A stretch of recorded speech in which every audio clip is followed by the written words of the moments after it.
Amém. Vamos à palavra do Senhor nessa noite, gente? Amém.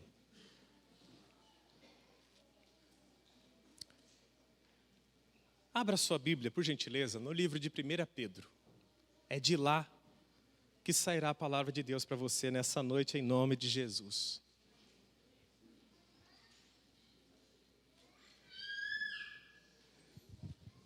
Primeira Pedro, são muitos versículos para a gente ler de uma vez só.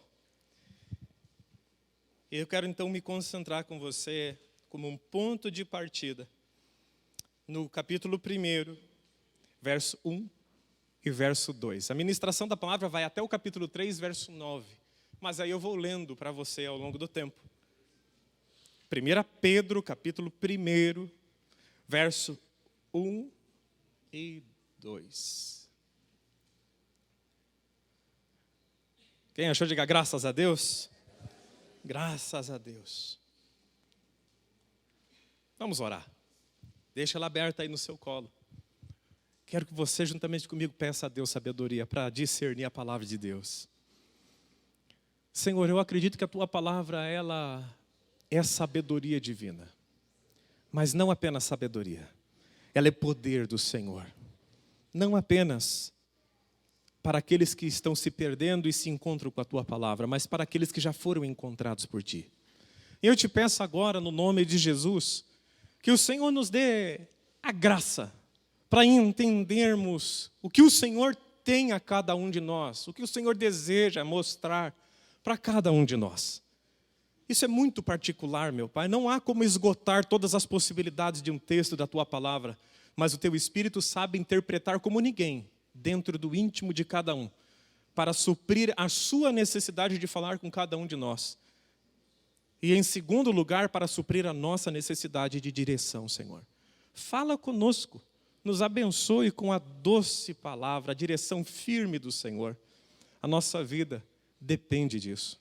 A nossa saúde espiritual depende da Tua palavra.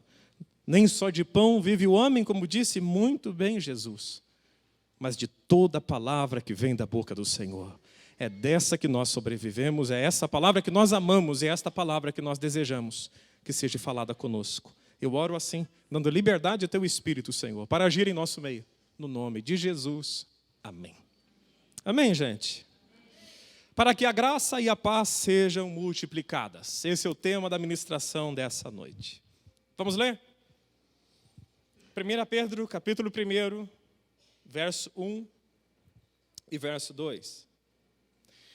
Pedro, apóstolo de Jesus Cristo, aos eleitos de Deus, peregrinos dispersos no Ponto, na Galácia, na Capadócia, na província da Ásia e na Bitínia, eleitos, escolhidos de acordo com a presciência de Deus Pai, pela obra santificadora do Espírito, para a obediência a Jesus Cristo e a aspersão do seu sangue, graça e paz lhes sejam multiplicadas. Amém, gente? Graça e paz vos sejam multiplicadas. O livro de 1 Pedro vai falar muito sobre graça. Num contexto de graça, para que a gente cresça na graça, no favor do Senhor, e possa vencer o que ele vai caracterizar, o que é o diabo para ele nessa epístola. Um leão que tenta nos devorar através da perseguição. Já na segunda epístola de Pedro, o trabalho que ele faz pelo Espírito Santo é nos lembrar que nós temos que ter conhecimento de Deus. E lá o diabo, para ele, já para a igreja onde ele está escrevendo, ele diz, olha, o diabo se apresenta para vocês como uma serpente enganadora. Então vocês precisam de conhecimento para vencer esse ataque satânico. As duas epístolas falam sobre batalha espiritual. A primeira fala sobre graça, que você não pode entender, você tem que receber. E a segunda fala sobre conhecimento, e não é apenas leitura.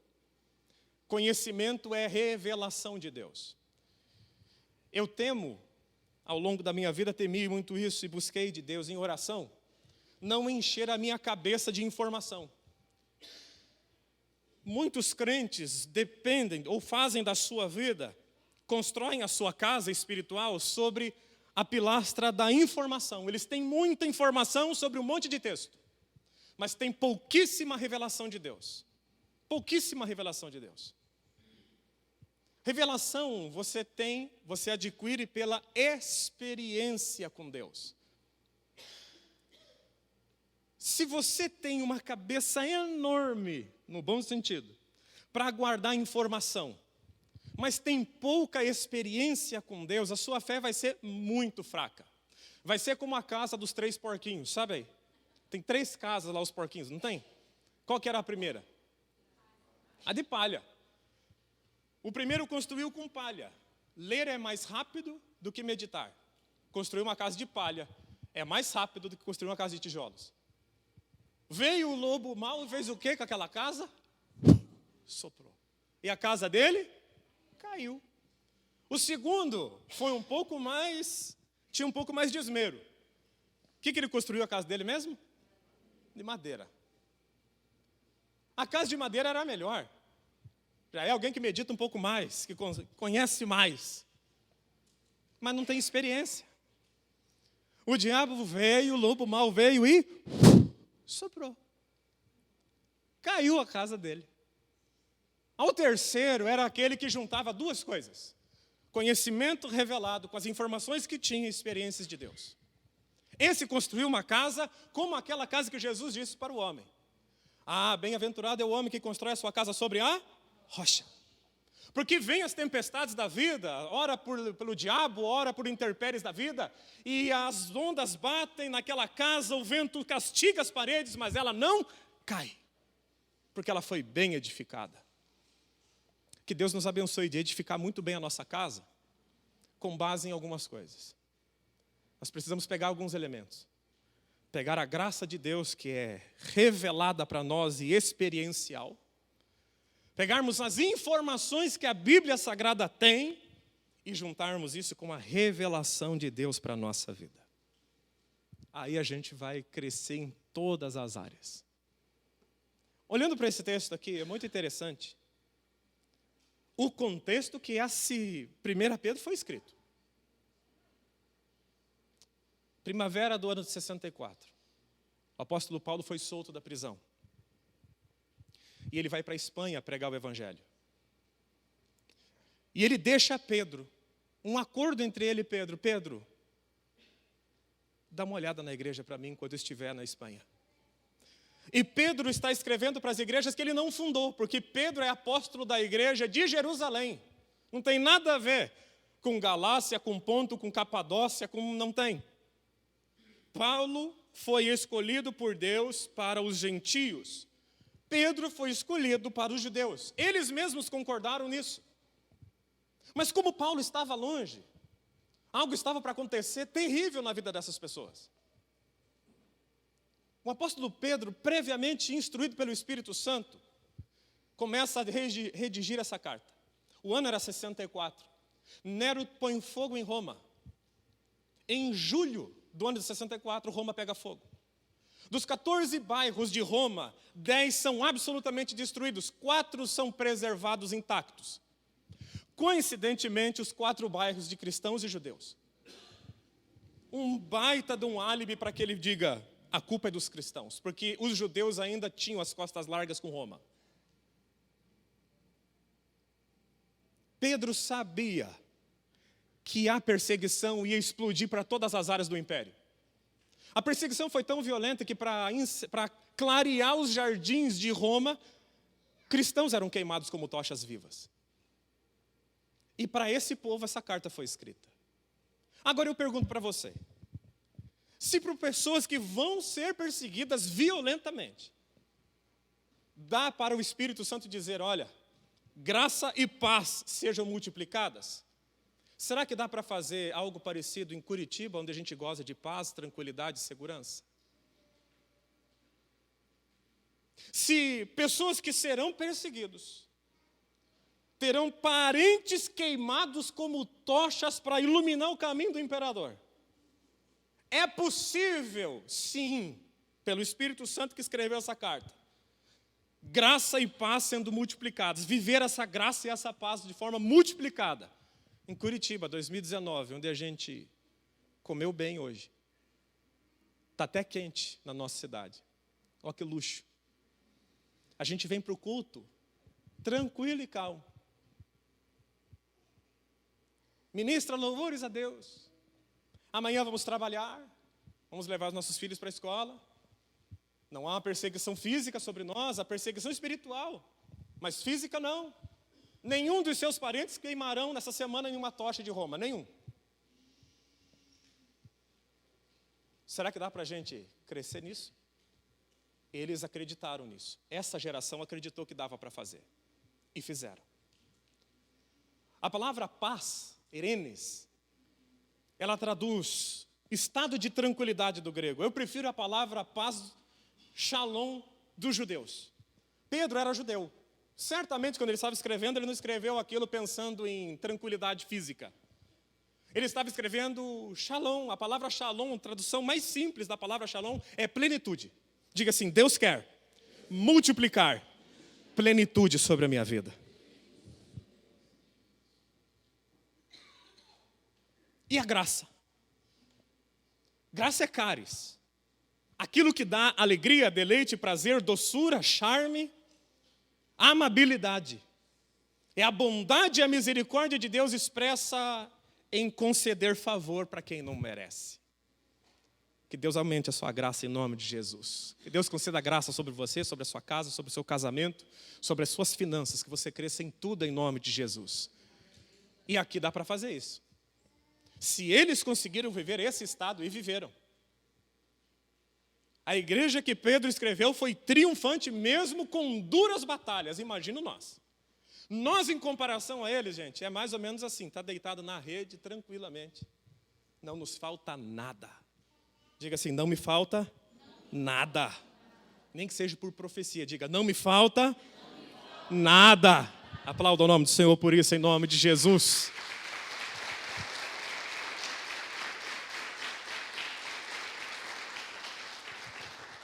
Mesmo não te faltando nada, dá para você crescer muito ainda. Dá para você avançar muito na vida que você tem com Deus. Ele vai dizendo um ponto muito simples. Ele está escrevendo para os escolhidos, para os eleitos que foram eleitos de acordo com a presciência de Deus. Então ele está escrevendo para quem conhece Jesus. Para que a graça e a paz aumentem na minha vida. Isso tudo tem um ponto de início. Começa com a salvação, porque ninguém pode ter paz, segurança e tranquilidade se ele não tem salvação. A nossa paz e a nossa segurança não estão nos bens que nós temos. Tampouco está nos contatos que nós temos ou na capacidade que nós temos de produzir riqueza. A fonte de tudo para nós está em Jesus Cristo, nosso Senhor e Salvador. E para crescer nessa graça e nessa paz, de forma multiplicada, não adicionada, primeiro, eu tenho que viver a salvação autêntica em Deus. E ele vai narrar ao longo das páginas, até o capítulo 3, verso 9, o que para ele é alguém que é salvo. O que para o apóstolo Pedro, que está cheio do Espírito Santo, é uma pessoa salva. Primeiro, uma pessoa que tem uma vida de esperança. Bendito seja Deus e Pai. Eu vou acompanhar a leitura de alguns versos aqui. Na NVI. Que conforme a sua grande misericórdia, Ele nos regenerou para uma esperança viva. Por meio da ressurreição de Jesus Cristo dentre os mortos, para uma herança que jamais poderá perecer, macular-se ou perder o seu valor. Herança guardada nos céus para vocês. Quem recebe, diga graças a Deus. Que mediante a fé são protegidos pelo poder de Deus até chegar à plenitude destas coisas, a ser revelada no último dia. Quem é salvo tem esperança. Mas a nossa esperança, como diz em 1 Coríntios, não é simplesmente coisas da terra. Paulo chega num desabafo, ele diz assim, olha gente, se Jesus só serve para essa vida, Nós somos os homens mais miseráveis da terra. 1 Coríntios capítulo 15. Se Jesus só serve para dar bem-estar físico e emocional agora, a nossa fé não passa de positivismo, não passa de nada do que é medíocre. Em Apocalipse, a Bíblia declara sobre a nossa herança nos céus. Pois o Cordeiro estará no centro do trono e será o seu pastor. E ele enxugará, e ele os guiará, melhor dizendo, as fontes de água da vida. E Deus mesmo enxugará dos seus olhos toda a lágrima.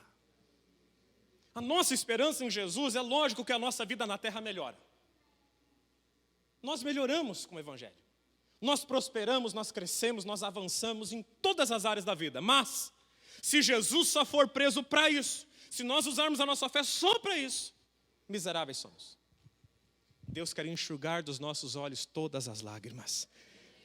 Ele enxugará, Apocalipse 21, dos seus olhos toda lágrima.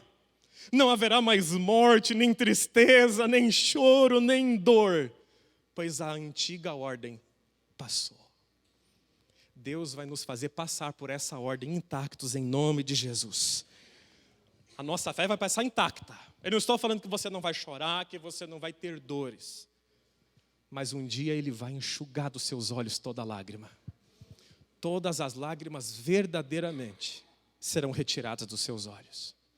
E Deus vai te alegrar por todo sempre. A esperança, o crente salvo, ele tem esperança. O homem salvo tem esperança. O nascido de novo. Então as coisas desta vida, até como mencionei na quinta-feira, as coisas desta vida não nos prendem, ou não nos deveriam prender. Nós deveríamos ser o povo que tem 0% de medo. Porque só tem medo aquele que é agarrado em algo que ele pode perder. E você não tem nada para perder mais. O dia que eu e você entendermos plenamente que nós não temos nada a perder, as coisas vão melhorar.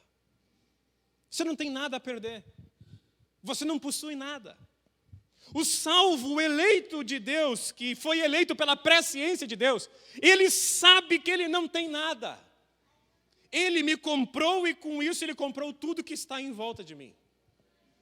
Sua família não te pertence, seu carro não te pertence, nada disso te pertence. O Espírito Santo te pertence. Você foi selado com ele. E ninguém pode te tirar o Espírito Santo. Os dons que Deus te deu, estes também são maravilhosos, estes te pertencem. Afinal de contas, é sobre esses dons que você e eu vamos prestar contas. Um recebeu 5, outro recebeu 2, outro recebeu 1. E o que cada um fez com isso? O fogo vai provar. Se for ouro, prata, pedras preciosas, galardão terá. Mas se for feno, palha e pau, aquela casa dos 2 primeiros porquinhos, vai queimar. Vai sobreviver ao fogo. Será salvo, sem galardão. A esperança, é a esperança do verdadeiro salvo, faz com que ele não tema nada. Se o governo for derrubado, para nós não importa. Quem comanda a nossa vida é o governo dos céus. Economicamente, quem provê a nossa casa, em primeira instância e última e verdadeira, é o próprio Deus Todo-Poderoso. Quem provê saúde para nós é o nosso Deus. Portanto, a Bíblia declara que nós somos embaixadores de Cristo. Você acha que o embaixador dos Estados Unidos está se preocupando com a economia brasileira? O salário dele não vem daqui. Não é o governo brasileiro que paga o salário dele, quem paga é o governo dele. Portanto, para ele é que a economia americana esteja boa. É lógico que nós queremos, pela graça comum e pelo amor que temos pelo próximo, que o governo desse país vá para frente. Porque tem gente que nunca vai querer Jesus e vai precisar sempre da graça comum. Mas nós estamos debaixo de uma outra lei. Há um governo sobre a nossa vida. E um governo que nunca passará, nunca perderá, nunca entrará em crise, nunca entrará em divisão, nunca corromperá. Ele será eterno. Esse é o governo de Deus sobre a nossa vida. O salvo tem essa esperança. Por isso ele não tem medo. O Salmo chega ao ponto de dizer, não temerá más notícias. Como dizia Shakira, estou nem aí para as más notícias. Quem governa a minha vida é Deus. Deus governa a sua vida. Diga, você pode dizer assim, quem governa a minha vida é Deus. É Deus. O verdadeiro salvo sabe disso. Ele tem no íntimo dele, Deus está com a sua mão sobre a minha casa. É por isso que o Salmo diz, ele vai para casa, ele deita e ele dorme. E enquanto ele dorme, Deus ainda coloca as mãos sobre ele e acrescenta sobre a vida dele. Isso é para a vida do eleito. É para a vida daquele que recebeu a salvação em Jesus. A esperança me faz suportar as dores do momento. Olha o que a palavra declara. Tendo os olhos fitos em Jesus, autor e consumador da nossa fé. Ele, pela alegria que lhe fora proposta, pela alegria que lhe fora proposta, suportou a cruz, desprezando a vergonha, e assentou-se à direita do trono de Deus. Pensem bem naquele que suportou tal oposição dos pecadores contra si mesmo, para que vocês não se cansem, nem se desanimem. Hebreus capítulo 12, verso 2 e verso 3. A Bíblia fala assim, olha para Jesus. A esperança que ele tinha de receber o que ele iria receber se ele passasse pela cruz, fez com que ele vencesse a cruz. Quando o verdadeiro salvo, e verdadeiramente o homem que é salvo, tem essa esperança, ele suporta todas as dores da vida porque ele está de olho na herança que ele vai receber. Porque quem é salvo é filho, trabalha pela herança, nunca pelo salário. O salário para nós não compensa. Nós somos filhos do dono.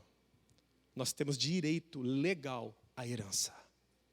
E quando a gente está passando por dores, quando o diabo vem nos provocar, nos tentar ou tentar nos levar para o chão, nós olhamos a nossa herança. E temos a força para dizer não para o que as propostas do mundo tentam nos seduzir. O salvo tem esperança. E essa esperança me leva a me santificar. Primeiro, quem tem esperança dá para ter paz também, não dá? Ele deita e dorme. Ele sabe, Deus está cuidando dele. A esperança me leva, me conduz a me santificar. É o que vai acontecer a partir do verso 13 até o verso 16. Portanto, estejam com a mente preparada, prontos para agir, estejam alertas. Coloquem toda a esperança na graça que lhes foi dada em Cristo Jesus. Como filhos obedientes, não se deixem amoldar pelos desejos de outros tempos, quando viviam na ignorância, mas assim como é santo aquele que os chamou, sejam santos também em tudo que fizerem. Pois está escrito, sejam santos porque eu sou santo. A esperança, a salvação me dá esperança. É o que Pedro está escrevendo. A salvação me dá esperança e a esperança me leva a me santificar. Eu não ficarei debaixo do pecado de forma alguma. Não há salvação na vida de uma pessoa que está debaixo do pecado. Há uma doutrina que entrou no nosso país e está entrando cada vez com mais força.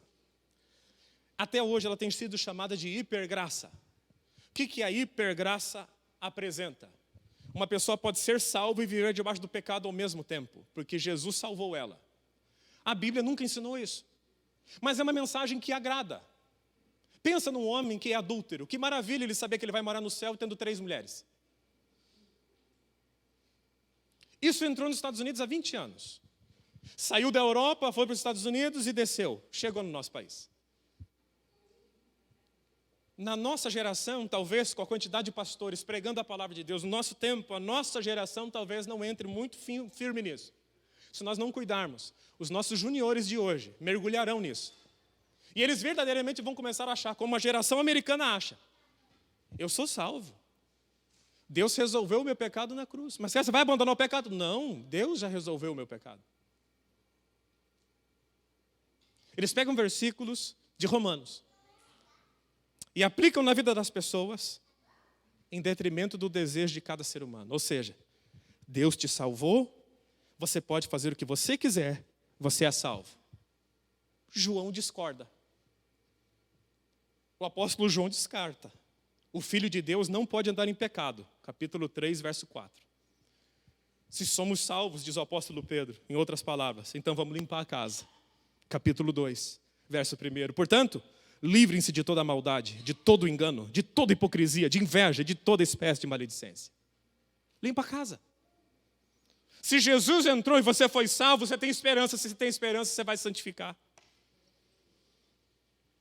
Desejemos o que é bom. Agora nós somos uma nova criatura. Isso ele vai trabalhar no capítulo 2. E essa santificação toda, essa salvação que me gera esperança, que me leva a me santificar, vai tocar todas as áreas da minha vida. Todas as áreas da minha vida. 1 Pedro capítulo 2, declara o seguinte: vocês, porém, são a geração eleita, o sacerdócio real, a nação santa, o povo exclusivo de Deus, tem objetivo nisso, para anunciar as grandezas daquele que os chamou das trevas para a sua maravilhosa luz. Eu não sou geração eleita, eu não sou sacerdócio real, nação santa, somente para soltar balões da paz. Eu fui feito isso pela graça, para anunciar as grandezas de Deus, daquele que os chamou das trevas para a maravilhosa luz. Quem recebe, diga graças a Deus. E como que eu anuncio isso? De acordo com a mentalidade de 1 Pedro.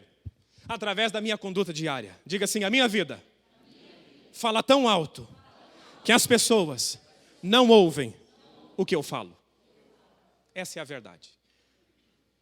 As pessoas estão olhando para você. As pessoas estão olhando para nós. Pregue com a vida.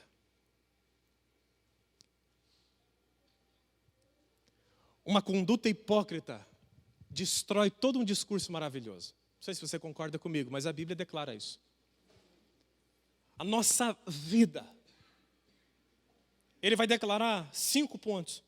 Submissão à autoridade. Quem não é submisso à autoridade? Submissão aos patrões. Submissão em casa. Submissão na igreja. Eu vou ler alguns textos com vocês. A salvação me leva à esperança, a esperança me leva à santificação, e essa santificação não é de graça. A salvação, a esperança e a santificação não é para a gente soltar pombos brancos, dizer somos da paz. É para que através da nossa conduta, todas as pessoas ao nosso redor possam ver a glória de Cristo em nós. Capítulo 2, do verso 13, ele vai falar a submissão às autoridades. Por causa do Senhor, verso 13, capítulo 2 de 1 Pedro ainda, estamos concentrados nela hoje. Sujeitem-se a toda autoridade constituída entre os homens. Está dizendo aqui, toda autoridade constituída entre os homens. O texto está perguntando se a gente gosta. Olha, se você gostar do presidente, honre ele. Caso contrário, taca tomate. Se você gosta do seu governador, aplauda ele, ore por ele. Caso contrário, não. Uma faceta da vida do salvo verdadeiro, ele se sujeita à autoridade. Desde que essa, logicamente, não interfira na palavra do Senhor. Toda insurreição contra a autoridade não provém de Deus. Pai, mãe, patrões, líderes, preste atenção numa coisa que eu vou te dizer.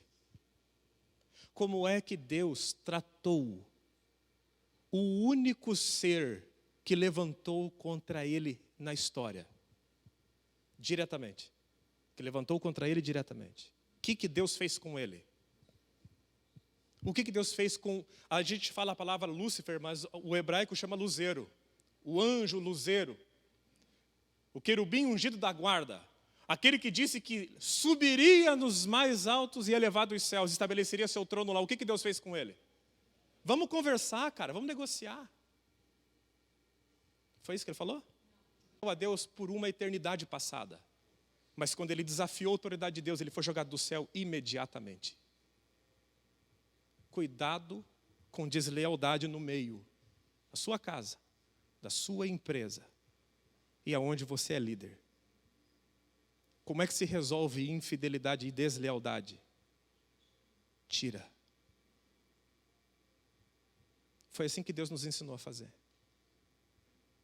Quem traiu Jesus? Qual que é o nome do homem que traiu Jesus na Bíblia? O que aconteceu com Judas? Ele foi cortado. Pastor, quem cortou ele foi ele mesmo. Quem cortou ele foi Jesus. Quando Jesus molhou o bocado, pegou o bocado, molhou e deu para ele, Jesus estava cortando ele. Quem estava na escola bíblica vai lembrar. Quem cortou ele foi Jesus.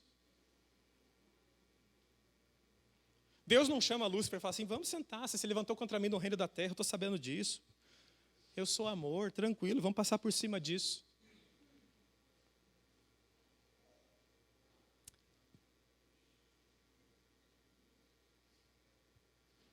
As pessoas não precisam ser bajuladoras. Mas uma vez que a deslealdade se manifesta, meu irmão, você que é líder na sua empresa, passa a mão na pessoa que te traiu,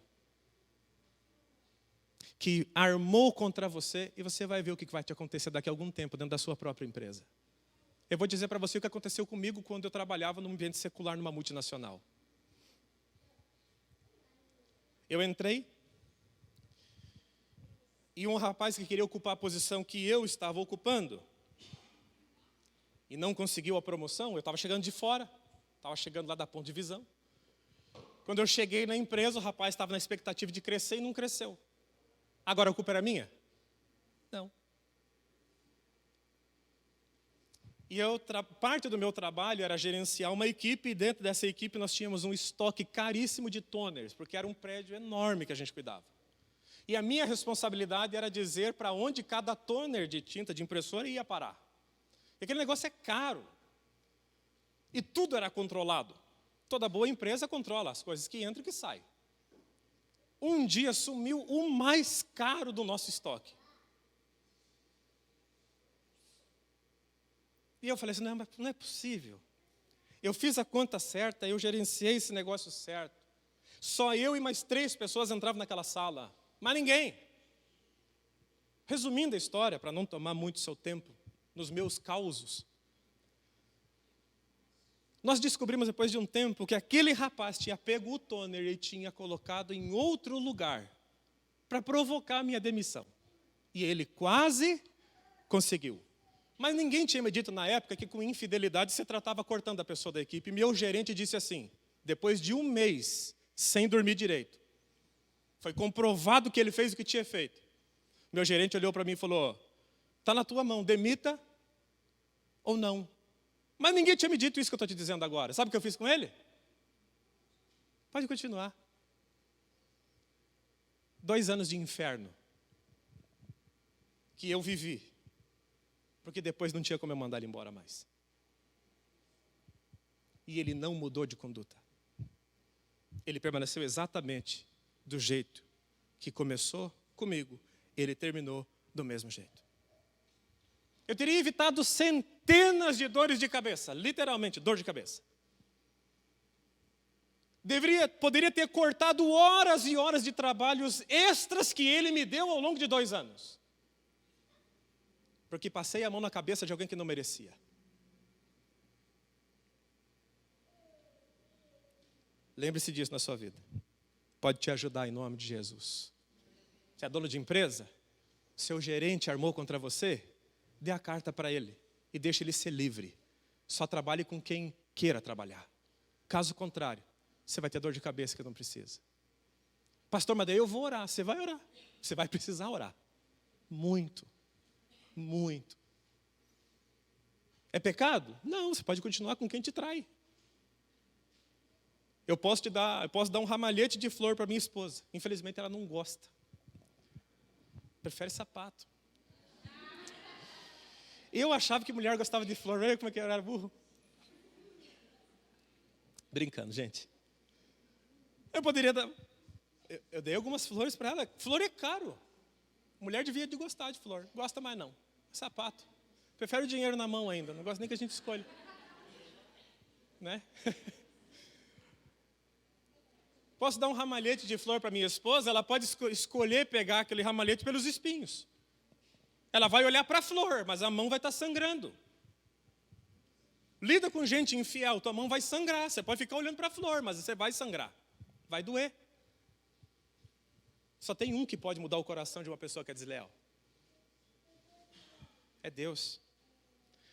Deslealdade não acontece assim, ó. Ela é planejada, ela é pensada e ela é executada. Quando ela é executada, você que é líder, corte o mal pela raiz. E que Deus te abençoe de ser feliz em nome de Jesus. A salvação do Senhor vai operando em todas as áreas da nossa vida. Por que nós falamos sobre isso? Porque Ele vai falar sobre os patrões e os empregados. Capítulo 2, verso 18. Lembra que a salvação toca todas as áreas da nossa vida? Escravos, sujeitem-se aos seus senhores. Esse contexto aqui é de escravidão mesmo. Muitos crentes, muitas pessoas se convertiam e eram donos de muitos escravos e a Bíblia não mandou libertar nenhum. A Bíblia não entrou na questão da escravidão. Escravos, sujeitem-se aos seus patrões. Vamos contextualizar. Funcionários, sujeitem-se aos seus patrões. Com todo respeito. Não apenas aos bons e amáveis, mas também aos patrões maus. A minha vida e a minha conduta na minha empresa está sendo lida. Meu irmão, o dia que você levantou a mão e aceitou Jesus, você continuou com o mesmo nome e o CPF. Amém, gente? Mas para os outros, teu nome mudou. Teu nome começou a ser crente a partir daquele dia.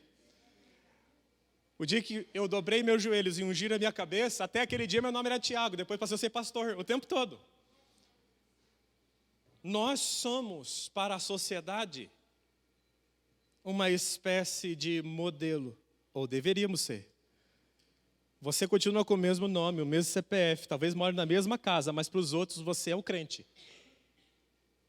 E se você como crente não deve ao seu patrão a devida honra de ser exímio no seu trabalho, e isso é honrar o seu patrão, você nunca vai glorificar o nome de Jesus no seu ambiente de trabalho. Quem é salvo não é relaxado no seu trabalho, é isso que eu estou querendo dizer. Quem é salvo se aplica no trabalho e dá um bom resultado. Quem é salvo entrega resultado para a empresa que trabalha, não entrega problema.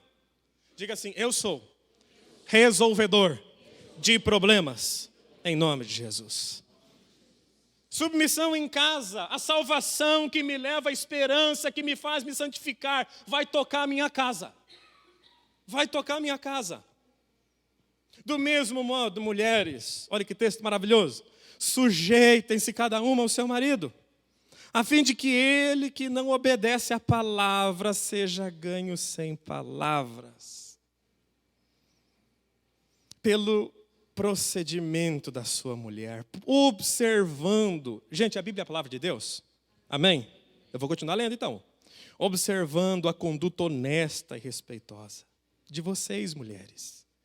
A beleza de vocês não deve estar nos enfeites exteriores, como cabelos trançados, joias de ouro e roupas finas. Ao contrário, esteja no seu ser interior esta beleza, que não perece. Beleza demonstrada num espírito dócil e tranquilo. Amém? Homens, posso continuar lendo? Amém, vamos lá. Vamos ler mais 5 versões. Gente, Pedro está tocando numa questão da mulher muito interessante. Ele está dizendo assim, gente, quando eu falo Pedro, isso é um vício que eu tenho de linguagem. Quem escreveu a Bíblia foi o Espírito Santo usando pessoas. Amém? Aqui no texto, para o Espírito Santo, uma mulher bonita é mais do que uma mulher que se arruma. É lógico que uma mulher que se arruma é maravilhoso, mas de nada serve se dentro dela ela não for bonita. Olha lá. Ao contrário, que a sua beleza esteja no seu ser interior, que a concentração dos seus esforços não seja apenas para alisar o cabelo, mas seja no seu interior, que não perece, beleza demonstrada num espírito dócil e tranquilo, que é de grande valor para Deus. Quem recebe, diga graças a Deus. A gente brinca, lógico. Mas é meio fora do contexto uma mulher que se arruma tanto para parecer bonita exteriormente, mas não tem um espírito dócil e tranquilo. Tem valor para o marido, talvez, no momento que ela está arrumada. Mas para Deus perde o valor. Se arrume por fora, mas se arrume por dentro. É o texto do Pedro, no nosso curitibanês. Do mesmo modo, vocês, maridos, sejam sábios no convívio com as suas mulheres. Posso continuar lendo, mulheres? Vou ler de novo, então. Vou ler mais uma. Do mesmo modo, vocês, maridos, sejam sábios no convívio com as suas mulheres. Tratem-nas com honra. Honra. Sabe o que a palavra honra significa? Peso. Você tem que dar à sua mulher um peso maior do que você dá para qualquer outro ser humano na terra. A opinião da sua mulher tem que pesar mais do que a opinião dos seus amigos, do seu pai, da sua mãe. Dê peso. A palavra do Antigo Testamento para isso é contribuir, é distinguir dando notoriedade. Ou seja, a sua mulher não é mulher qualquer. Amém, homens? Se você não responder bem, a sua mulher não é uma mulher qualquer. Amém, homens? Amém. Dê peso a ela. Dê peso, dê valor para ela. Viu vocês que não casaram ainda? Dá tempo. Porque se casar é isso aqui. Paulo falou, ó. Eu acho que cada um tem que estar na posição que estava quando Jesus chamou. Se Jesus te chamou solteiro, fique solteiro. É Paulo que está falando, não é eu não. Isso aqui foi Paulo que escreveu. Ele falou assim, é eu que estou falando. Mas eu julgo que tem o Espírito Santo. Aí lascou. Amém, gente? Jovens, antes de vocês casarem, pensem nisso.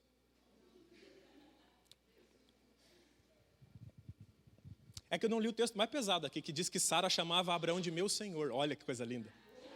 Nossa! Eu amo a palavra de Deus é maravilhosa, cara.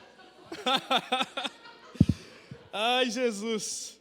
Pastor, não está na Bíblia. Claro que está. Põe para nós, Davi, fazendo um favor.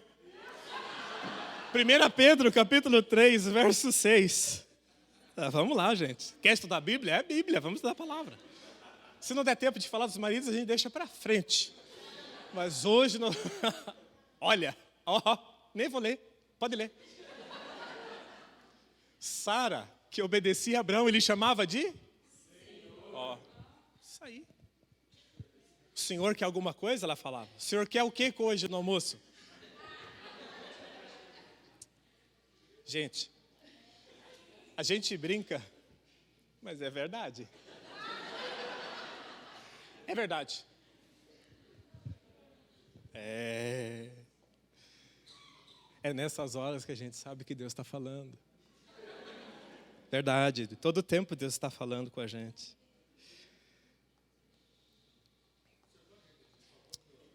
Você não ouviu? Pode repetir. Vamos lá. Como Sara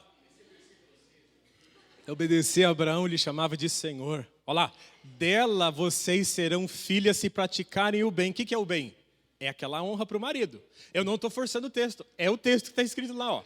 Se praticarem o bem e não derem lugar ao... Sabe por que as mulheres não se sujeitam a vocês, homens? Porque elas têm medo de não serem amadas na medida que elas esperam. É verdade. Eu tenho 35 anos, eu comecei a ser treinado para ser pastor com 15. Eu já escutei muita gente. 99% das mulheres que tinham dificuldade de sujeitar o marido, elas tinham medo de não serem correspondidas. Esse medo tem que ser jogado fora, porque o verdadeiro amor lança fora todo o medo. Ame a tua mulher, ela vai se sujeitar a você. Amém, gente? Verdade. Deus não falha, a palavra dele é verdadeira. As mulheres dizem, mas o meu marido é truculento. Mas faça o que a Bíblia está mandando. Lógico, em caso de violência doméstica é outra coisa. Estou falando de situação normal. Normal. Amém, gente? Em caso de violência doméstica, é caso de polícia que você tem que resolver. É muito fácil falar para a mulher orar. Não é a sua cara que está na mão do marido dela. Tem que tomar cuidado com os contextos sociais que a gente vive. Amém, gente? A salvação vai tocar todas as áreas da nossa vida.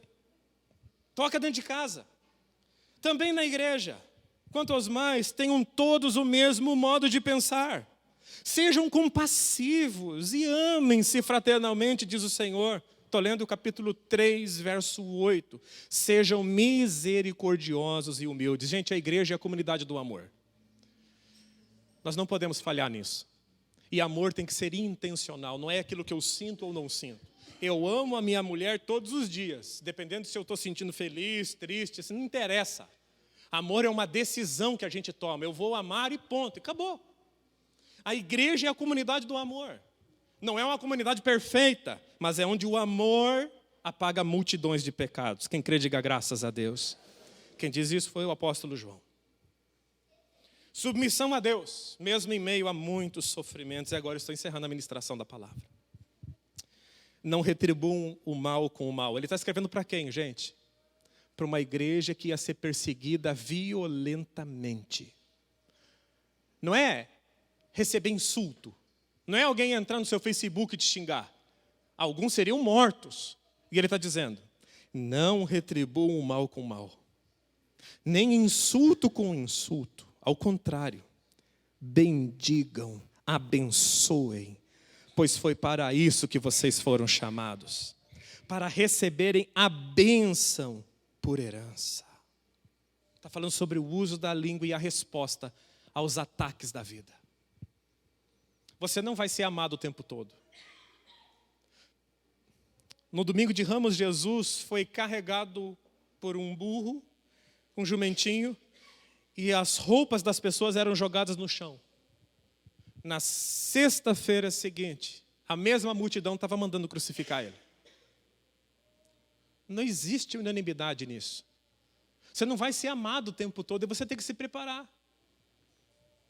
Se você acha que todo mundo vai te amar, e se você busca a aceitação de todo mundo, você não é salvo. Foi falado na quinta-feira. Porque se eu estivesse buscando agradar a homens, não seria servo de Cristo. Pronto. Se você deseja agradar a todo mundo, você não é discípulo do mestre. Jesus não quis agradar a todo mundo. Jesus não era hippie, ele não era da paz e amor. Ele veio trazer a palavra e o reino. Uma vez questionaram Jesus sobre núcleo familiar. Os judeus estavam preocupados porque a mensagem do evangelho estava dividindo a família judaica. Sabe o que Jesus respondeu? Eu não vim trazer paz, eu vim trazer fogo e espada. E o que me importa? O fogo já pegou. Foi ele que disse, não fui eu que disse. Quem ama o pai e a mãe, seu esposo, sua esposa, mais do que a mim, não é digno de mim, diz a palavra do Senhor. Para que a graça e a paz sejam multiplicadas, eu preciso entender, primeiro, a graça e a paz são para os salvos. Segundo, a salvação me concede esperança. A esperança me leva à santidade. A santificação reflete em todas as áreas da minha vida. E aí eu cresço. A graça e a paz não são somadas, são multiplicadas sobre a nossa vida. Feche os seus olhos, eu quero orar com você. São 19h44, eu gostaria de orar com você. A gente riu em alguns momentos, refletiu em outros. Em alguns momentos a gente riu para disfarçar alguma coisa dentro do nosso coração. Mas uma coisa é certa, Deus falou através da sua palavra. Para que a graça e a paz te sejam multiplicadas, primeiro, seja verdadeiramente salvo. Se entregue verdadeiramente a Jesus. Quem é salvo, pastor? Aquele que entregou a sua vida a Jesus e fez de Jesus o seu Senhor e Salvador. Portanto, ele já desceu as águas do batismo. Ele obedece Jesus, mesmo quando Jesus manda ele amar uma mulher que não colabora com ele em casa. Ou pelo menos ele acha que não colabora. Ela honra o marido mesmo quando ela acha que o marido não merece. Mas Jesus mandou, então ela faz. Dessa mulher, desse homem, Jesus é Senhor. Mesmo quando o seu patrão é ruim, você que sabe que tem que entregar um trabalho de excelência, você trabalha muito bem. Porque Jesus mandou. Quando que Jesus é Senhor da minha vida? Quando Ele manda na minha vida. E portanto, já que Ele é Senhor, Ele também é meu Salvador, e Ele me mandou me batizar. Eu desço as águas do batismo. Ponto. Isso é salvação. Permanecer nisso é permanecer salvo. O verdadeiro salvo, ele não é uma pessoa frustradona na vida. Não digo que ele é um realizador, mas ele tem esperança. Ele tem esperança, ele não está preso a essa terra, ele encara tudo como sendo de Deus na vida dele, ele não possui nada mesmo. A vida dele pertence a Deus e a vida que agora ele vive, vive para Cristo Jesus, como diz o apóstolo Paulo. Inspirado pelo Espírito de Deus. Então essa vida me traz paz, porque ninguém pode me tomar nada, eu não tenho nada, e tudo que está sobre a minha direção pertence ao Senhor, é dele. Então eu deito, eu durmo, eu tenho paz multiplicada na minha vida, porque eu tenho esperança, e eu só posso ter esperança se eu sou salvo, e eu só sou salvo se Jesus é na minha vida Senhor, se eu obedeço a Ele. E aí eu vou me santificar, eu vou buscar a santificação, por sem santificação ninguém verá a Deus, e eu quero ver Deus. E é porque eu sou salvo que eu tenho esperança, e a esperança me leva a me santificar, porque eu tenho uma herança para receber. Novos céus e nova terra, enxugar dos meus olhos toda lágrima. E essa santificação vai alcançar todas as áreas da minha vida, o meu casamento, a maneira como eu lido com os meus filhos, a maneira como eu gerencio o meu departamento na empresa, a maneira como eu pastoreio a igreja. Vai refletir tudo. Porque salvação tem que tocar o solo da nossa vida, o chão cotidiano. Salvação não é no mundo das ideias. Salvação reflete tudo. Até mesmo na maneira como eu gasto meu dinheiro, como eu administro as minhas finanças.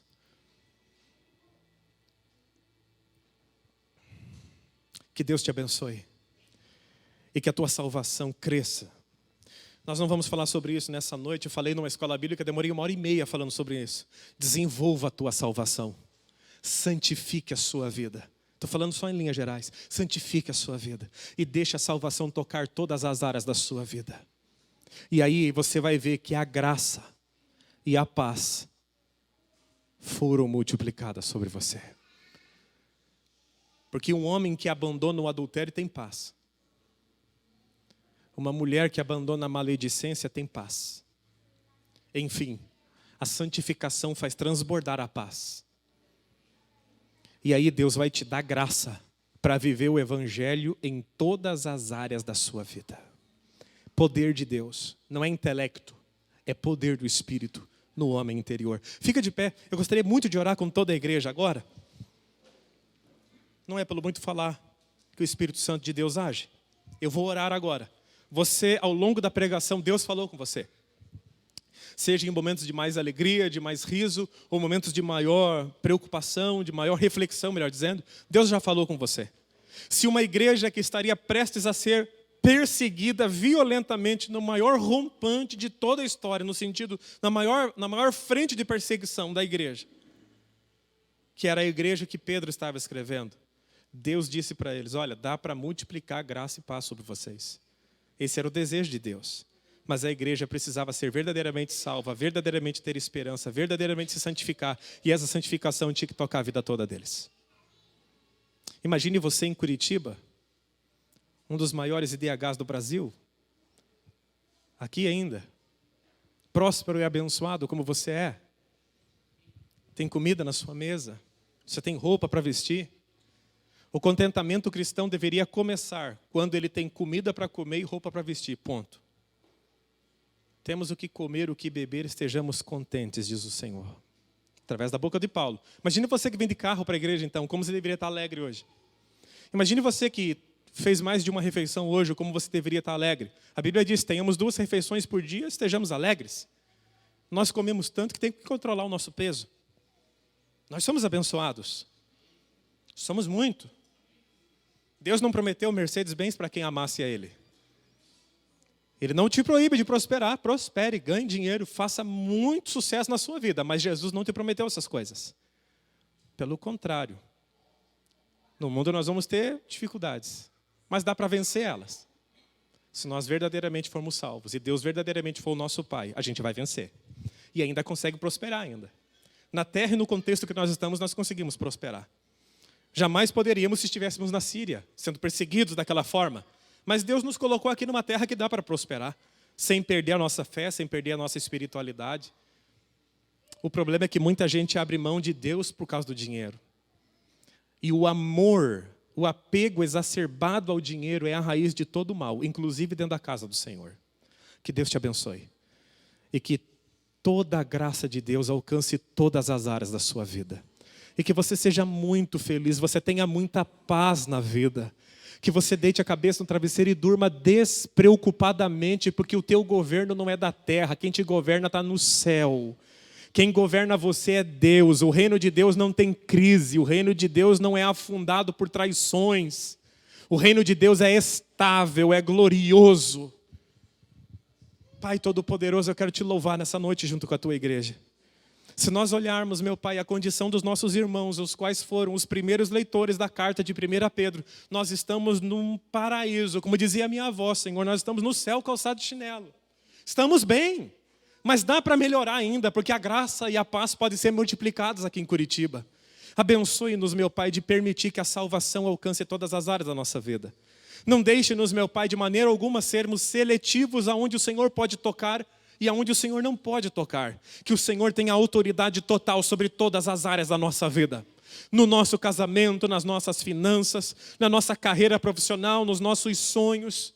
Abençoe-nos, meu Pai, no ministério, na igreja, socialmente, emocionalmente, na casa, enfim, que todas as áreas da nossa vida sejam tocadas pelo Senhor. Pois nós entendemos que todas as áreas da nossa vida que não foram tocadas pelo Senhor estão em rebelião e têm que ser consertadas. E eu te peço em nome de Jesus que a tua palavra venha e permeie toda a nossa história de vida. Entra, meu Pai, nessa casa, entra, meu Pai, nesse casamento. Não deixe eles se tratarem dessa forma tão pífia, meu Pai. Abençoe que o casamento deles aumente em valor, em alegria no Espírito Santo. Abençoe os casais, as famílias desta igreja. Que os filhos deem aos pais a devida honra que a tua palavra exige. Ela não pede, ela exige. Abençoe os pais de não criarem ira no coração dos filhos, ensinando o que não são capazes de viver. Pai, abençoe-nos no âmbito da igreja, que os cultos sejam sempre para a glória do teu nome, e que aqui cada um se sinta inferior ao próximo, como diz a tua palavra, que cada um considere o outro maior do que a si mesmo. E assim a humildade vai reinar, e o Senhor vai ter muito espaço para trabalhar no nosso meio ainda, nos edificando no amor, no serviço, na graça. Abençoe-nos, meu Pai, como gente. Todos nós, diante do teu altar, nos despimos dos nossos papéis sociais. Diante do Senhor não tem empresário, não tem pastor, não tem profeta, não tem nada. Só tem filhos e não filhos. E aqui somos os filhos, Pai. Abençoe-nos, Deus. Que o teu Espírito não apenas faça morada, mas ele domine a nossa vida. Que o teu Espírito direcione a nossa mente. Que o teu Espírito nos ajude a controlar o nosso temperamento. A não sermos explosivos, a não sermos grosseiros, a não sermos indelicados, principalmente com os da nossa família da fé, com o pessoal da nossa casa, as pessoas que convivem conosco. Meu Deus, ajude-nos, Deus, a trabalhar o nosso coração para ele ser melhor para o Senhor.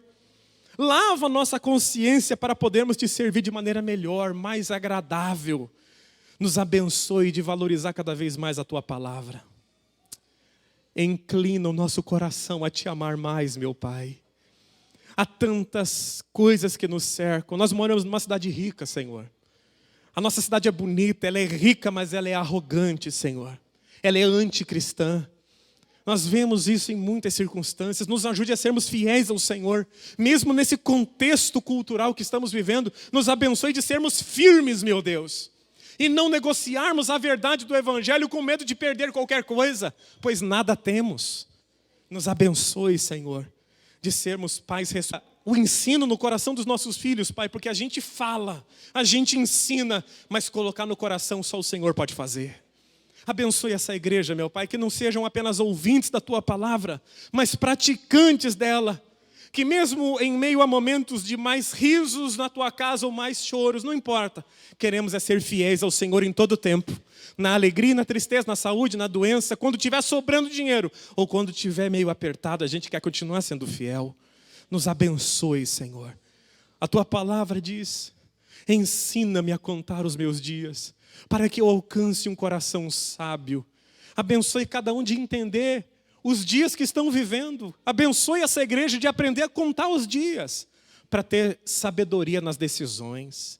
Que aquele que está na época de plantar não deseje colher muito rápido. Aquele que está colhendo não fique de olho na plantação seguinte, curta e aproveite o que está colhendo. Que cada um saiba discernir os tempos e as estações do Senhor. Eu oro por essa igreja, meu Pai, que é Tua igreja. São os eleitos do Senhor, com base na Tua presciência, como diz o apóstolo Pedro. Eu oro e abençoo a sua casa, a sua vida, a sua família, os seus negócios e os seus sonhos, no nome de Jesus. Amém. Se você recebe, aplauda o nome de Jesus.